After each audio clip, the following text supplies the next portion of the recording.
Okay. Show me.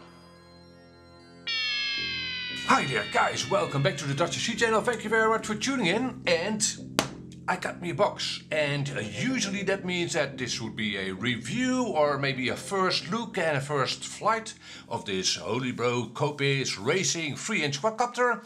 It is not, however. In this video I hope to show you how I take a brand new quadcopter. This box is actually still sealed. From the box to, well, getting it up in the air. So hopefully this will be informative to you. Maybe you are new to quadcopters or relatively new. Again, in this video I'll show you what I do when I get a new quadcopter in and test fly it. And maybe document things. Again, I'll show you what I do when getting in a new quadcopter. And in this case it's a Holybro Copis Racing 3. Actually, let me take one step back and show you why I ordered me this one. So this video will be from ordering a quadcopter, a random quadcopter, to getting it up in the air. So why did I order me this Holybro Copis Racing 3-inch quadcopter? Well, as most people do, I browsed the sales sites and look what's new. And, well, this is one of the newer quadcopters I came across. And this is a racing 3-inch quadcopter. It's also a Holybro product, which I've had very good experiences with. So that's the first thing. Also, this quadcopter looked very nice to me. That's a personal thing, of course, but you tell me in the comment section below what you think. I think this looks like a nice quadcopter. Also, I haven't had a racing, so not a freestyle, but a racing 3-inch quadcopter for quite a while. So I felt me like ordering this quadcopter. I also ordered it for my own pleasure. I didn't plan to review this quadcopter at all. But yeah, so that's why I ordered me this quadcopter. And after a couple of weeks I got it in from Banggood. And here it is in an unopened box. Now, speaking of boxes, the first thing you do is inspect the box.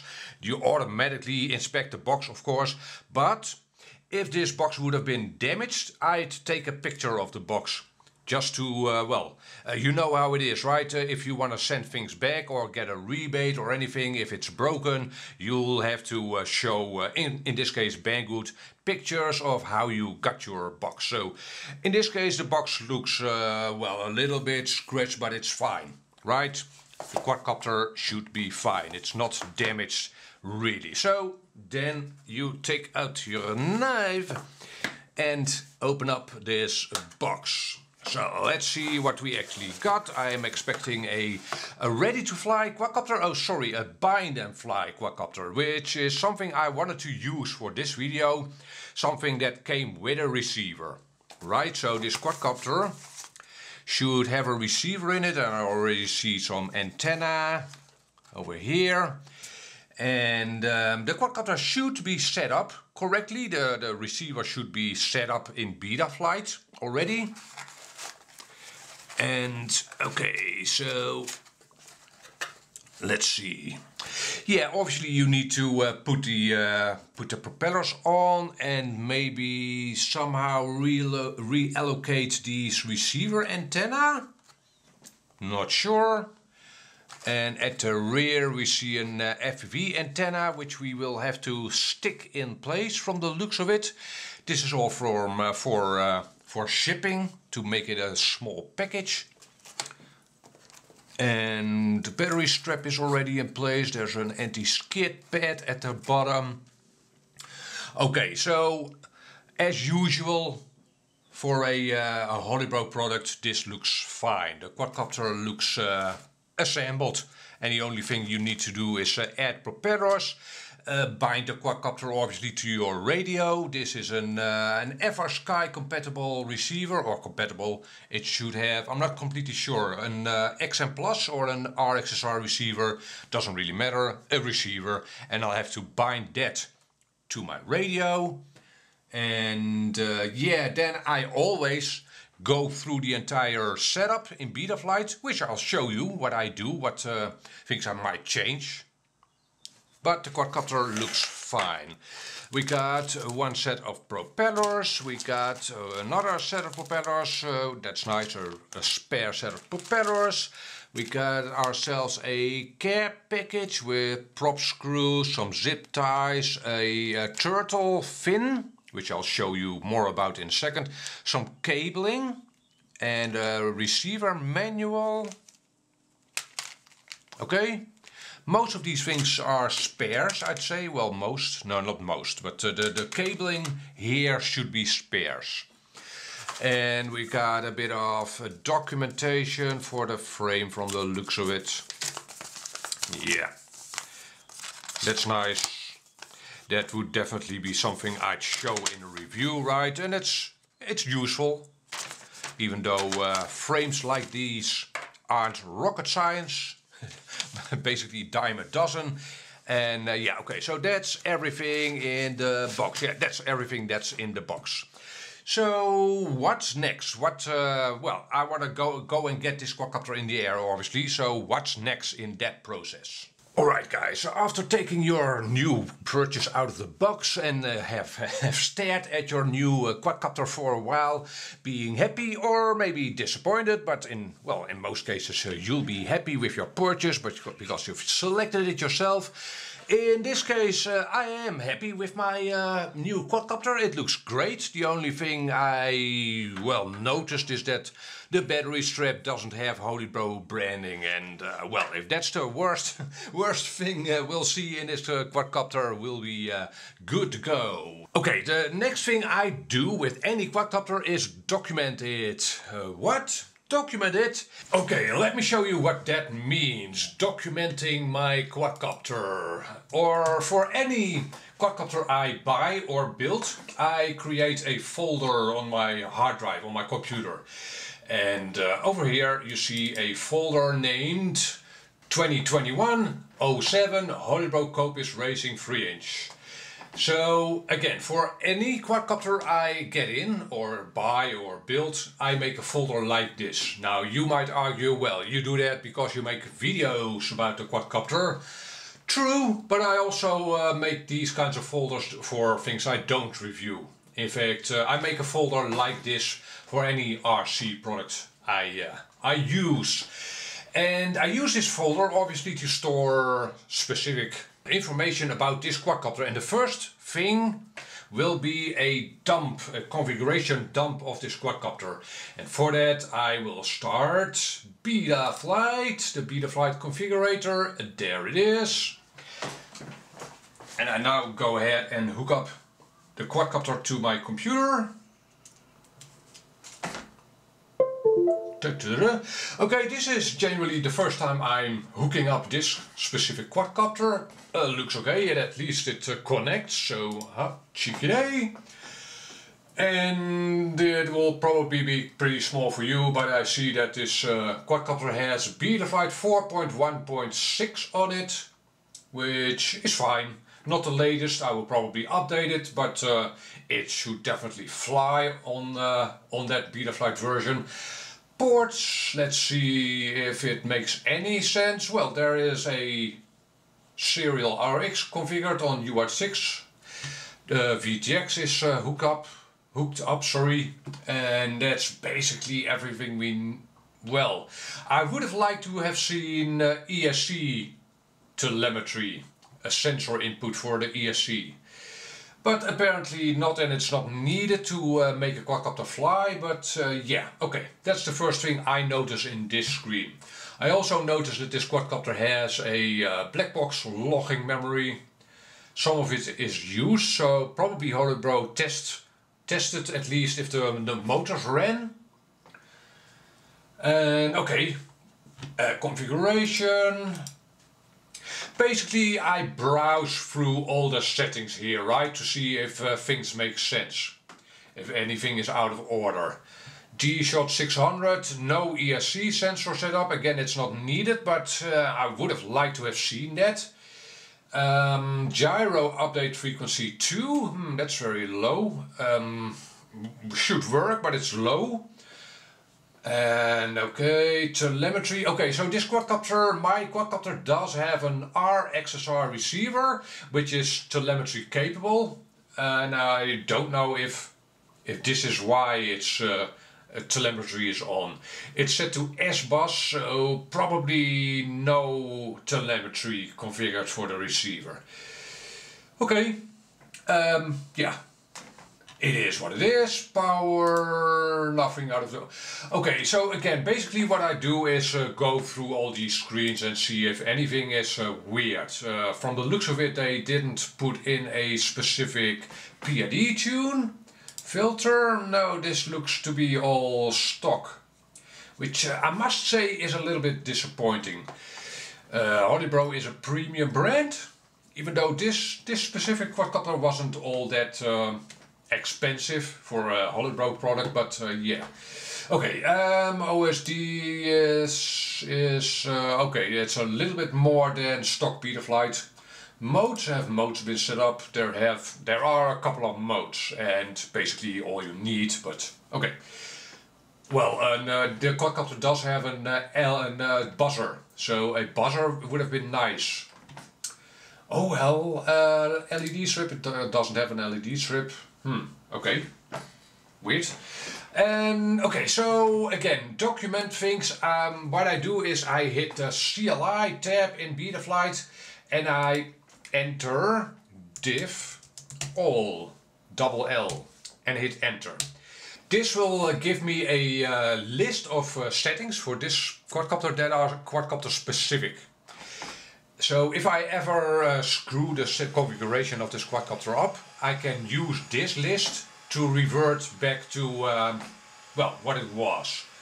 And okay, someone outdoors is doing some weed whacking or something. Sorry, I hope you'll still be able to hear what I say. So this list of settings I save to my hard drive to that folder. So I save file and I browse to that folder. Oops, wrong one. Holybro copies. There you go, and I save this file as diff all stock R-XSR. And if I go back to my folder here, I now see I have a text file, which I can again use to revert back to the original settings.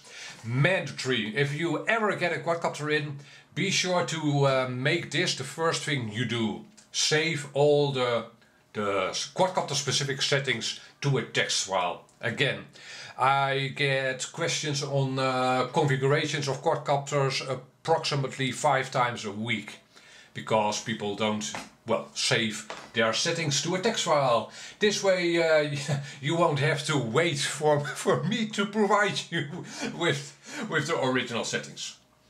Okay, so let me see. Betaflight will disconnect after having been in the CLI tab, so you have to reconnect. What I now do is go to the modes tab and delete these modes, because I'm gonna enter my own modes. Also, I go to the OSD and the OSD setup. Come on. Okay, and I delete everything. This is very much a personal thing. I'm going to be entering a script I always run on all my quadcopters, which will provide me with the flight modes and the OSD I always use. So let me bring up my script for all my quadcopters. Here it is. Let's see. These are the modes I'll be I always use on all my quadcopters, so I copy that to the clipboard and I move back to the CLI in Betaflight, paste that and hit enter.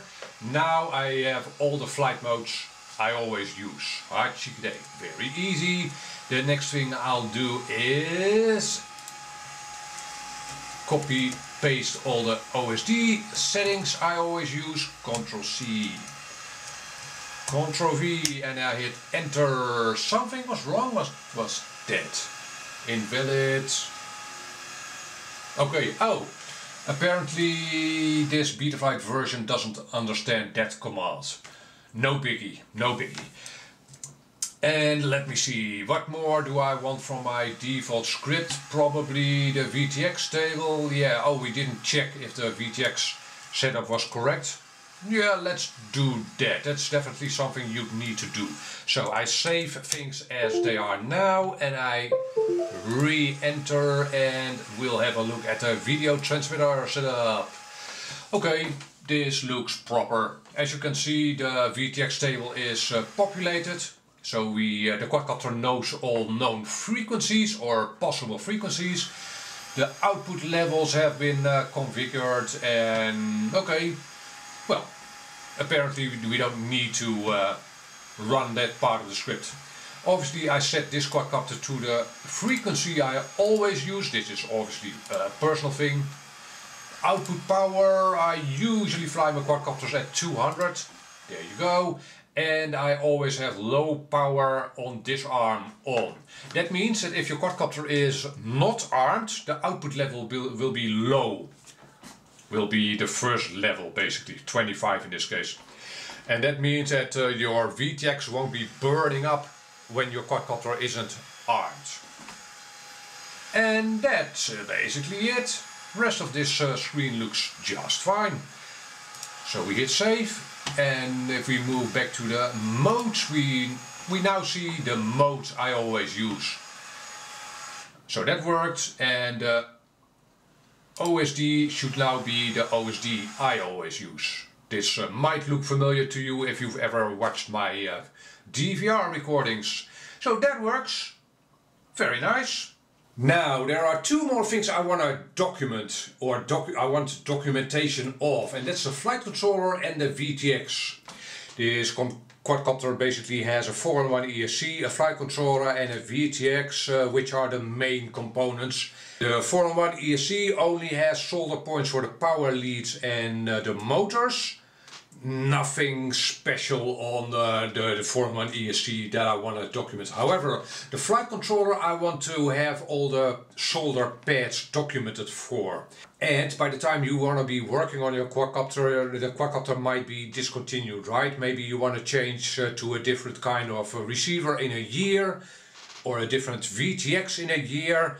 Maybe you want to upgrade it to a digital setup in a year, so you want documentation for at least your flight controller. And in this case I want to know how to solder up the VTX as well. Maybe I want to use it somewhere else. So again, just in case they are discontinued by the time I want to work on them, I look up a schematic for them. So the flight controller in this case is a Qt F7 Mini version 3. So basically, holy bro, Qt, oops, space, version 3, and I look for pictures, and preferably high resolution pictures. And in this case, by the way, if you go and have a look at the Hollebro page, their product page, there will probably be documentation on there. That might be the easiest way to find documentation, but this will work on most setups as well. Is this the right one? No, this is a full-size flight controller. Yeah, this. It's not the most brilliant documentation, but this does list all the solder pads and what they are for this flight controller. So this is the least you want to have for as documentation for your flight controller. So we'll save that. I already have, but ordinarily you'd save that to your hard drive and to that folder that you created. And the same thing for the VTX, and cancel. This one, yeah, this one might also, oh, it's on Facebook, so probably a low resolution. Again, the same thing for the VTX. And if I now have a look at our folder,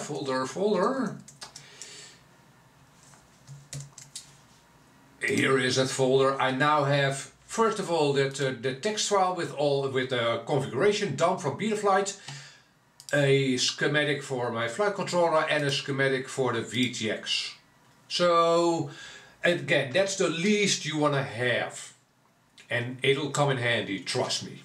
Alright guys, I know that was all pretty boring, but at some point you'll be happy you made at least a little bit of a documentation on your quadcopter. So we've established that the quadcopter arrived in good shape. It looks great and the configuration looks at least flyable. So now we need to hook up that receiver to our radio, right? Bind it to the radio. And the receiver is actually right underneath this top plate. I could maybe get to the bind button without removing the top plate, but it'll be a lot easier to if I take off that top plate, and it's only 4 screws. So let's have a looky what's underneath that top plate.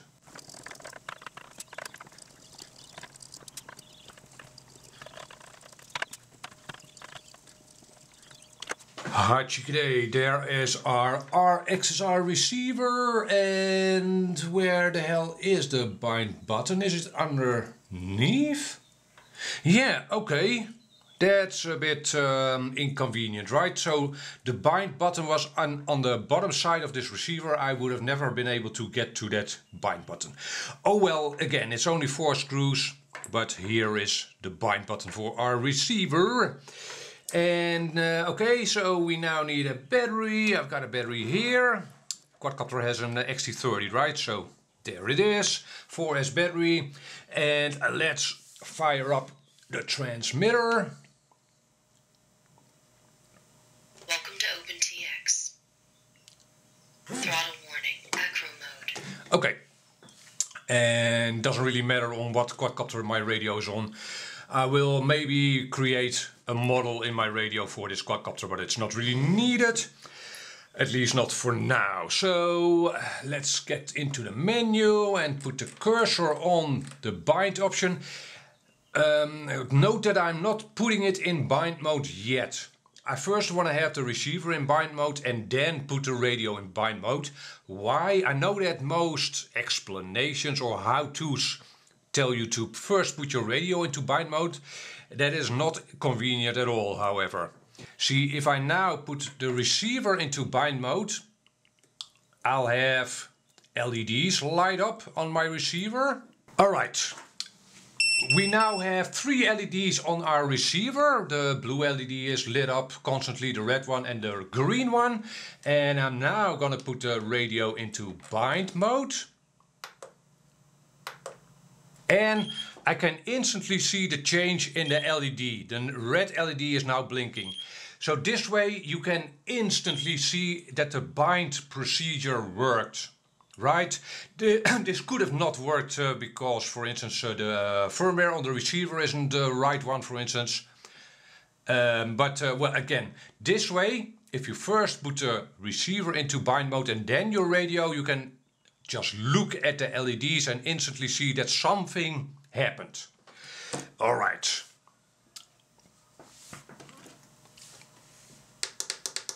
I'm gonna power cycle our quadcopter and we should now be bound. And surely we are. We've got a blue LED over here and a green one, and the red one has gone away. And I should, for instance, be able to actuate I should be able to actuate the buzzer. Arm motors. Not? Maybe the buzzer isn't configured in Betaflight. Yeah, I think I saw that. But at least the receiver is bound to my radio. And is the receiver not set up correctly? That could be right. This is the first time I'm binding this receiver and nothing seems to happen. No buzzer. Arm motors. Automatic mode. Acro mode. Automatic And no flight modes. Okay, that can happen, right? That's something that, well, again, if the receiver isn't set up correctly in Betaflight, maybe they used the wrong port for this receiver. So, let's have a look at Betaflight again. Alright, I took a quick look in Betaflight and somehow the quadcopter had forgotten its port settings. And that happens every time I change or enter the ESC telemetry. which is weird. Maybe it's a bug in this firmware. I will check that later. But again, first we want to see if the quadcopter actually flies. Telemetry recovered. Telemetry lost. Receiver is still bound to my radio. Recovered. The buzzer now works and I can arm it probably. Arm Yep, motors. I can in fact arm it. So that is nice. That looks pretty good. Let's Recovered. also check if the FV setup works with this little Hawkeye bench monitor. Come on, power up.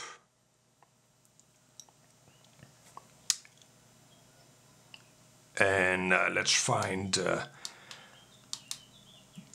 there it is. That's the correct frequency. And yeah, that looks great. Excellent. Very, very nice. So the next thing I'll do is button up the top of the quadcopter, obviously. Get that top plate back on. And the first thing I then do is do a quick hover test. So let's go and do that. Let's see what that looks like. Alright guys, what I'm gonna do is do a first short little test hover just to prevent me from first charging a couple of batteries, go out to a flying field and then find out that the damn thing doesn't fly at all, right? Maybe some setting is wrong, maybe, well, whatever, props on wrong. I first want to do a quick test hover. The battery isn't even charged, so radio on. Welcome to OpenTX. Throttle warning. Acro mode. Okay, and we hook up the battery.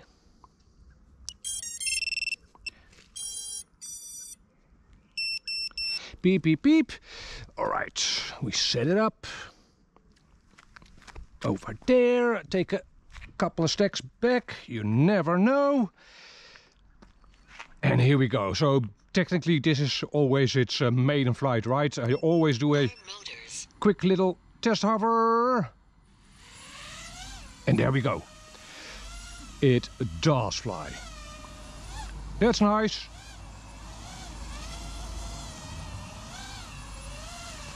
Again, simply to prevent me from charging up the batteries and then find out at the flying spot that the damn thing doesn't even fly.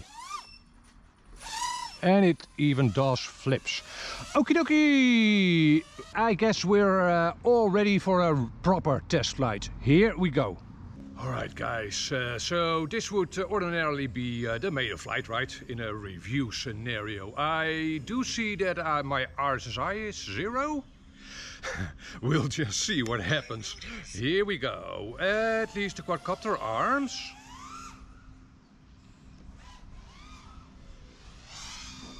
And it flies. Now, ordinarily, again, if this were to be a review, I'd tell you how well or how crappy maybe it would fly.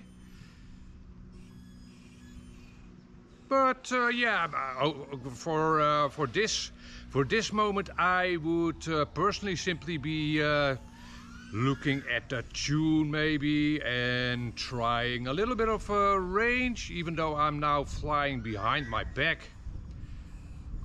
Tune looks reasonable, by the way.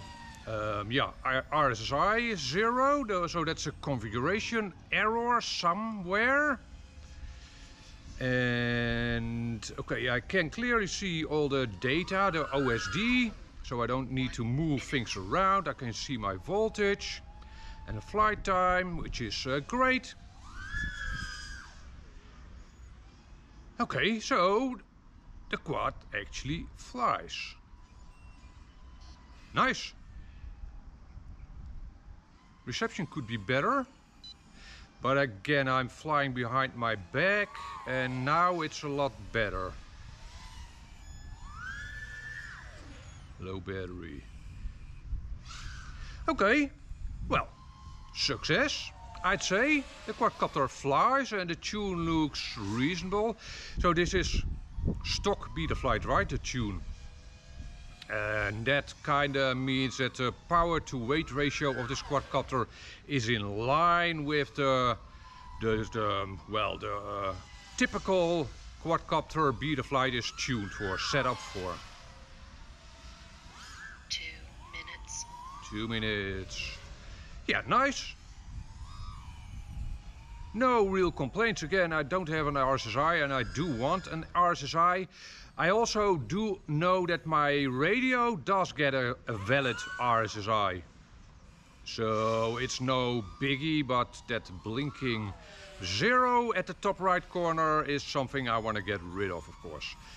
So, yeah, ESC telemetry didn't work somehow. I'm not sure why. I haven't read anything online telling me that ESC telemetry can't work on this setup. So, and my R-XSR is 0. Other than that, it flies pretty much perfectly. Very, very nice. So, yeah, again, this was more of an instructional video. I hope it gave you a little bit of insight into how I get a quadcopter from box to flight. And I'm not sure. Yeah, let's get back to the bench and then I'll tell you what I typically do after, well, after my review maybe, or after the first test flight, which I've now done. But, okay, low battery, 3 minutes. Yeah, okay, that's reasonable. Where am I? Oh, there. Okay. Yeah, let's get back to the bench and wrap this video up.